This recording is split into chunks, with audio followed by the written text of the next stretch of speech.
This week, 9 individuals, including well-known musical artists, kidnapped and robbed at gunpoint numerous victims at a music studio in Dallas, Texas. 8 of the 9 were arrested yesterday in Dallas, Memphis, and Nashville. These individuals who are charged and arrested include Lontrell Williams Jr., also known as Pooh Shiesty, Lontrell Williams Sr., Rodney Wright Jr., also known as Big 30, Kadarius Waters, Demarion Gibson, DeMarcus Glover, Corday Johnson, Darian McDaniel, and Terrence Rogers has not been arrested yet, but will be soon. The complaint alleges that on January 10th of this year, 3 music industry professionals traveled to Dallas for a scheduled business meeting. Lontrell Williams Jr. arranged this meeting purportedly to discuss the terms of his recording contract with one of the victims.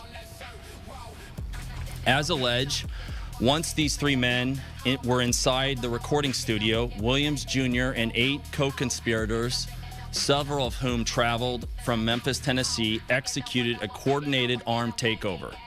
As alleged, Williams Jr. produced an AK-style pistol and forced one of the victims to sign a release from the recording contract at gunpoint.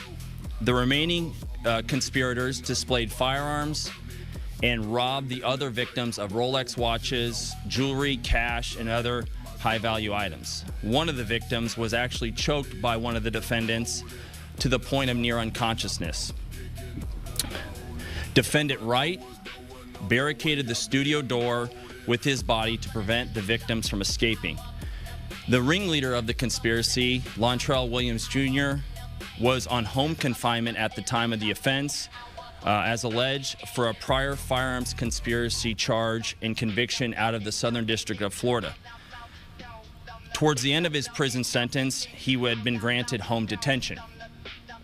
Part of the terms of his home detention were that he would not commit another federal offense or possess a firearm. His father, Lontrell Williams Sr., is alleged to have helped plan and execute the federal kidnapping as charged in the complaint.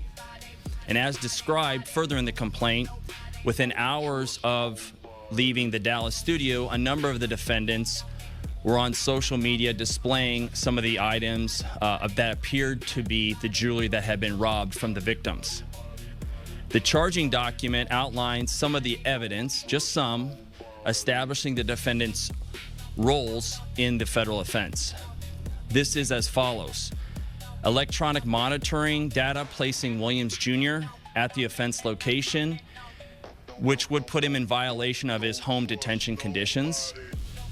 Cell phone records and license plate reader data corroborating the coordinated travel of multiple defendants from Memphis, Tennessee to Dallas. Rental car records confirming Williams Sr. rented a vehicle that was used by the group. Surveillance footage from the offense location, a nearby office supply store, and a hotel where several of the defendants stayed following the offense.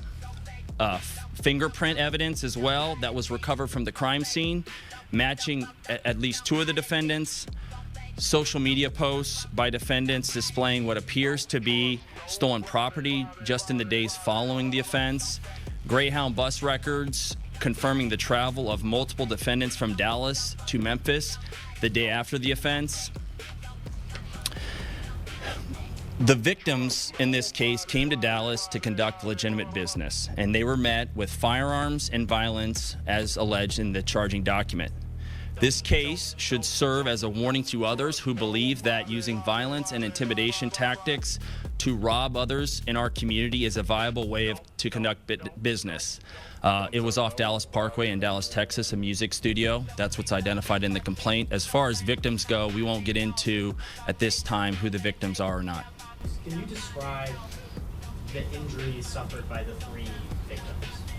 So one of the victims, and this is actually in the complaint, and we'll get you a copy as well, there's a photograph of the injury.